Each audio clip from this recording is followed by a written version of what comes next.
EM waves, light and sound affect everyday people in their everyday lives. Today we are here to interview people whose occupations are frequently exposed to such. Good morning. Today we are here to interview Mick Sabitsana, who is one of the main drummers of DLSE Pep Squad. Mick, in your profession, how are you exposed to high-intensity EM waves or sounds? I'm exposed to the high-intensity sound from the drums that I drum, like the snares and the bass, because you have to be loud when you're playing the drums. Okay, so how does it affect your health? Sometimes I get momentarily hearing loss, and yeah. Sounds painful. Knowing the risks of your profession, will you still continue pursuing it? Yeah, because I mean, Pep Squad's fun, drumming's fun, and you have to show your school spirit. Pep is life. Thank you, Mick. Now I'm with Nicolas Martin of the varsity swimming team of Zobel. Nico, how is your profession affected by high-intensity EM sound waves? Sound waves. Well, for one, I'm part of the UAAP team, and most of the drums there are bang really loud, and this could actually affect my hearing. Another one is the EM waves that you mentioned. In a time like this, the sun's rays can be really destructive or harmful, and it could actually affect my own skin and my own health. Indeed.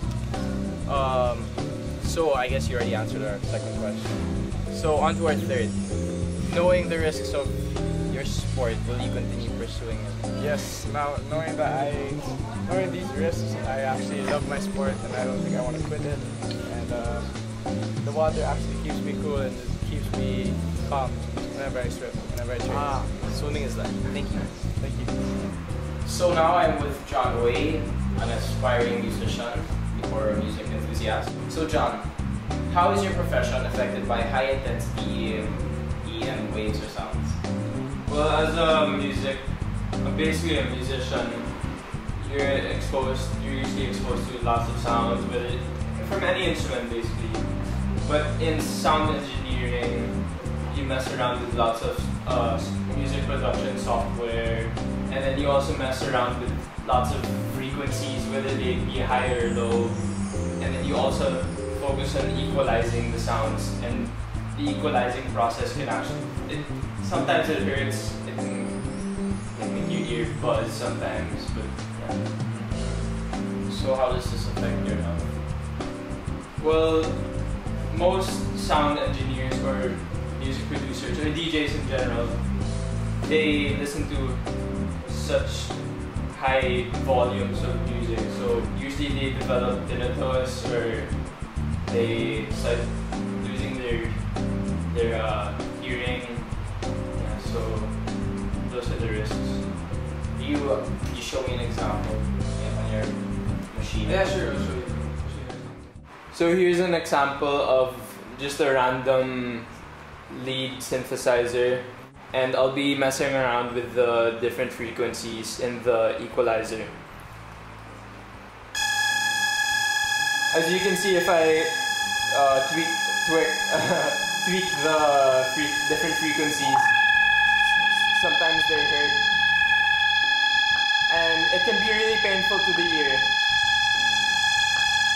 Messing around with these different frequencies in the equalizer, it's really dangerous also, because in the long-term effects, you can really develop some problems. So lastly, will you continue knowing the risks of your profession? Well, definitely, because regardless of the risks, I don't really mind them, because if you do what you love, then keep on doing it.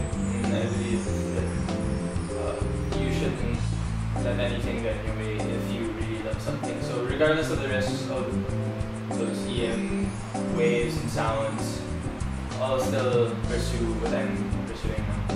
Music is life. Yes. So thank you. Next time. Now that we've interviewed a few of those who are more often exposed to high-intensity heat and EM waves, we are here with Dr. Andrei, who specializes in ENT, therapy to further scientifically explain about our hearing aid. Good evening, Doctor. Thank you for being here with us today.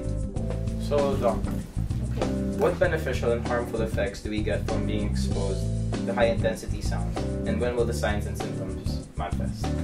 Alright.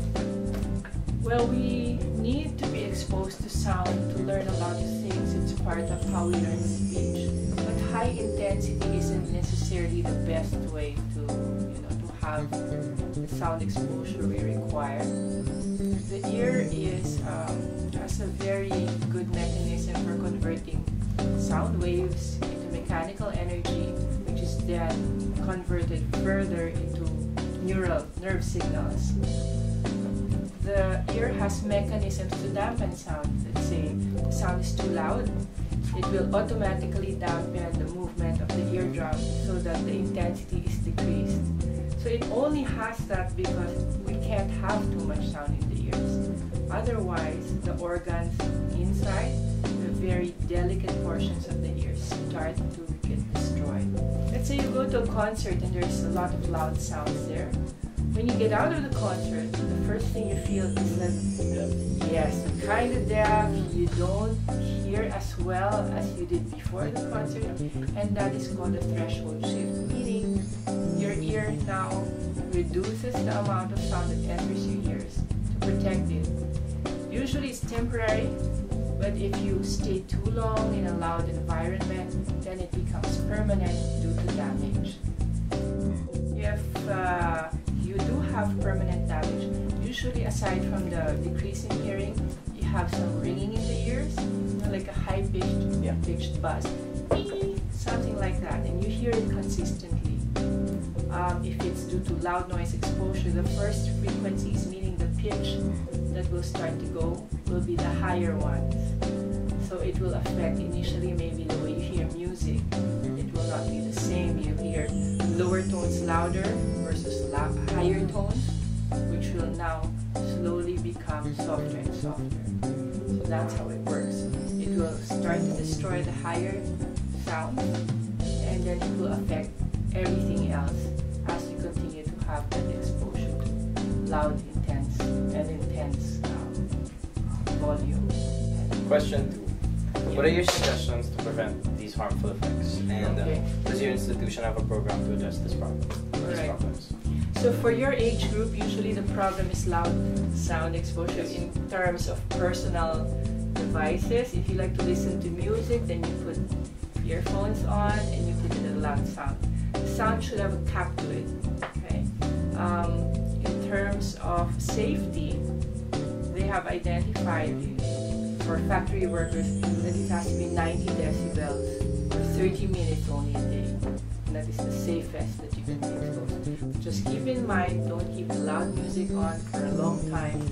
If you're going to wear something in your ears to listen to music, it has to have a vent of some sort so that the sound waves don't concentrate too much and hit your eardrums spot on. It will dissipate a little bit. That makes it a little safer.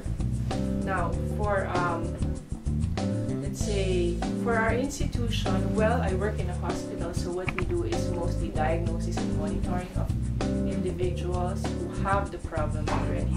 But let's say if you're a physician in a factory, many factories now do have regulation on loud noise exposure, having only their factory workers be exposed to a maximum of 90 decibels, 30 minutes a day. And if they have to go over that, they have to wear hearing protection, which will include earplugs and headphones. It has to be double because the dampening effect of earphones is not as good as having both on. So those are the usual hearing conservation measures that we have. Alright. So for our last question, this one is kind of different. Would it be better to be blind or deaf? I thought about it when I got the question. Okay. Well, okay. The question is, would it be better to be blind or deaf? Well, seeing what I have in medical practice, I think being blind is a greater problem because in activities of daily living, we get more cues from vision, and then hearing is also important, but no, we are not as dependent on it, and therefore, ultimately, if you were to choose between the two, it is infinitely more difficult to have lost your eyesight than to lose your hearing. I agree. Thank you, doctor. Thank you. Health is life. So now we are done with all of our videos. Now, in knowing all of this information, we should be mindful of our everyday tasks. Thank you.